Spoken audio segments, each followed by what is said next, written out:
যেতে নাহি দিব হয়, তবু যেতে দিতে হয়, তবু চলে যায়। এক মহাপ্রয়াণের অনন্তকালের পথে যাত্রা শুরু। গোটা বাংলাদেশ সেই বিদায়ে সামিল। দ্বিতীয় বিশ্বযুদ্ধের ঠিক পরেই দিনাজপুরের স্কেন্দার মজুমদার ও তৈয়বা খাতুনের ঘর আলো করে এসেছিলেন যে পুতুল, দিনাজপুরের এক সাধারণ পরিবার, তারপর সেখান থেকে রাজনৈতিক এক মহাকাব্য লিখে আজ তিনি মহাপ্রয়াণের পথে। 1960 সালে তৎকালীন সেনা কর্মকর্তা জিয়াউর রহমানের সঙ্গে বিবাহ। তারপর দীর্ঘ 2 দশক তিনি ছিলেন কেবল একজন স্ত্রী, একজন মা, একজন গৃহবধূ। রাজনীতি ছিল দূরের শব্দ। 1981 সালে 30 মে চট্টগ্রাম এক রাত, যে রাত বদলে দিল একটি নারীর জীবন, একটি দেশের ইতিহাস। রাষ্ট্রপতি জিয়াউর রহমান শহীদ হলেন, স্বামী হারালেন তিনি, দেশ হারালো তার নেতা। সেদিন শোক শুধু ব্যক্তিগত ছিল না, তা হয়ে উঠেছিল রাজনৈতিক।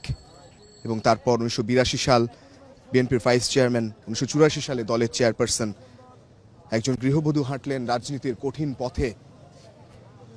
এই পথ ছিল বন্ধুর।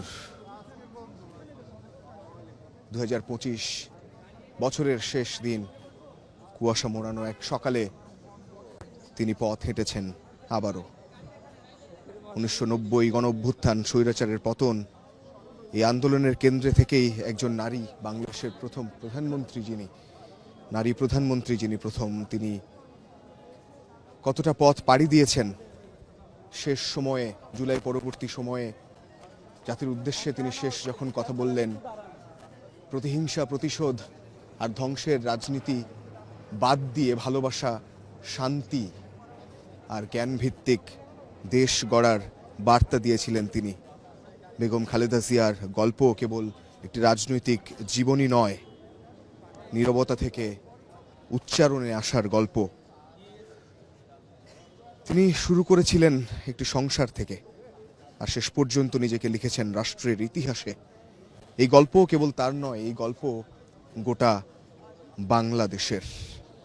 মানিক মিয়া এভিনিউ জুড়ে, জাতীয় সংসদ ভবন মাঠ জুড়ে আজ অনুষ্ঠিত হবে জানাজা, এবং বেলা 2টার দিকে সেই জানাজায় সামিল হবে গোটা দেশ, সর্বস্তরের মানুষ। বাংলাদেশের জাতীয় নেতাকে সর্বস্তরের জনগণ যাতে নির্বিঘ্নে সম্মান জানাতে পারেন, তার জানাজায় অংশ নিতে পারেন, সেজন্য যাবতীয় প্রস্তুতি এরই মধ্যে গ্রহণ করা হয়েছে।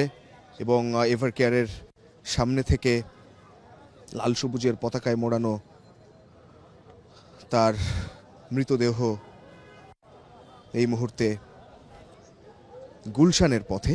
গুলশান যাবেন এভার কেয়ার হাসপাতাল থেকে এই 36 জুলাই এক্সপ্রেসওয়ে হয়ে, কুড়িল ফ্লাইওভার হয়ে, নৌ সদর দপ্তর হয়ে, বাসভবন ফিরোজা গুলশান 2, এরপর কামাল আতাতুর্ক এভিনিউ হয়ে যাবে জাতীয় সংসদ ভবনের 6 নম্বর গেট দিয়ে সেখানে। এবং পুরো দেশ এই অকাল প্রস্থানে সঙ্গী হবেন তার। এক অন্যরকম ইতিহাসের মহাকাব্য লিখে গেছেন তিনি।